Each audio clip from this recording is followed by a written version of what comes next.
And let's bring in Mike Davis. He's the founder and president of the Article 3 Project. Mike, welcome into Newsline. Good to see you today. And let's talk about Mexico.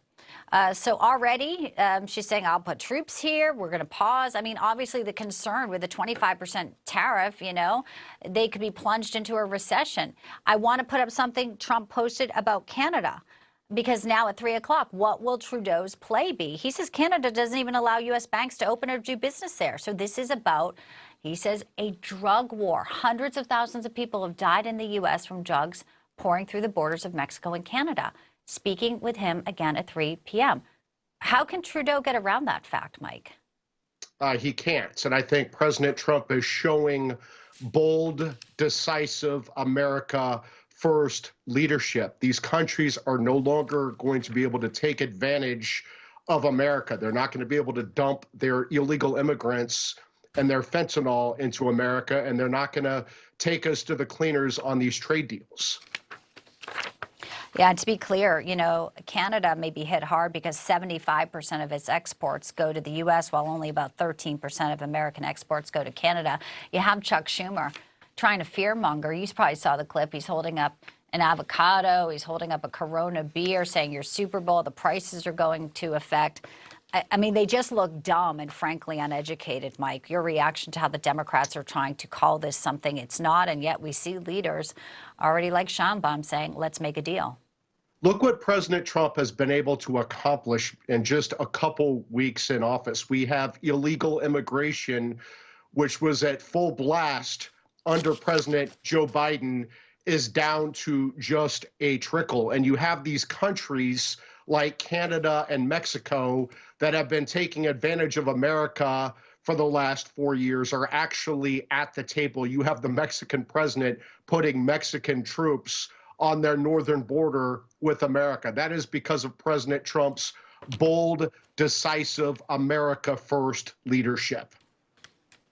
And the decisiveness continues over at the FBI. He is telling the officials they will need to resign or be fired. They also have this questionnaire, Mike. By 3 o'clock today, what was your role in January 6th?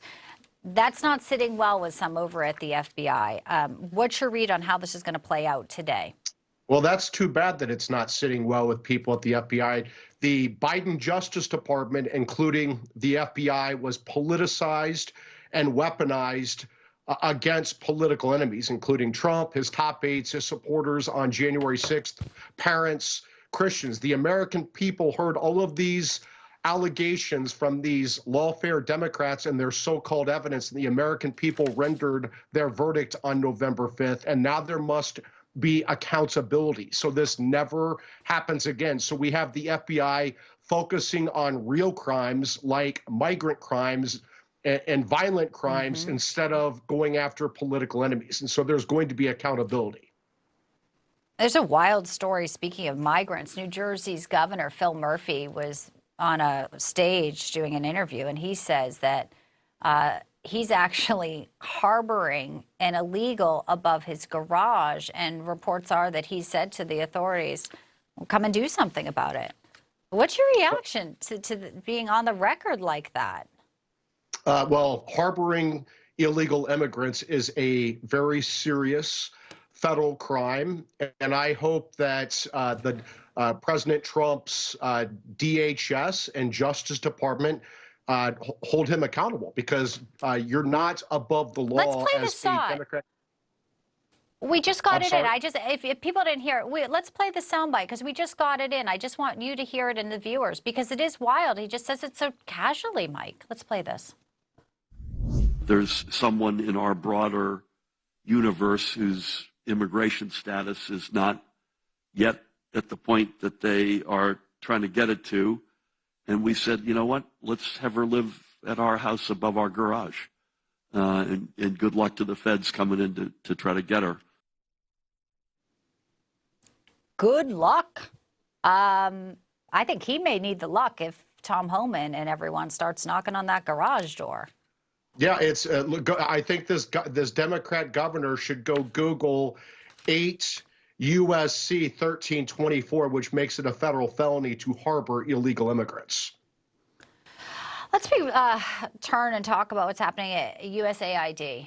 Obviously now, Marco Rubio has been named the acting director. They're folding it into the State Department, but it all started Friday.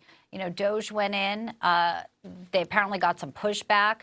Joni Ernst says she's been threatened, and her staff, when she started looking into USAID. There's all these, documents from, Office of Inspector General Mike and other reports that the money was sometimes going to terrorists, sometimes going to these things that don't help Americans, that really are disturbing things. And it's all kind of under this shroud of secrecy. And they thought they could keep it that way, didn't they? Yeah, they did. And that's the issue, is the president, under Article 2 of the Constitution, has the constitutional responsibility to make sure that federal funds are being spent appropriately. That's the take care clause. And if you have these rogue agencies like USAID using taxpayer funds to fund anti-American activities, then we have a big problem. It needs to be shut down. What happens next? Because obviously there's going to be some pushback, and they're going to say that there's, Doge is involved. And I feel like any time they have Elon involved, the left tries to use that as a crutch to say, well, this isn't really the government. And, but you're mentioning clear legal law of the, letter here.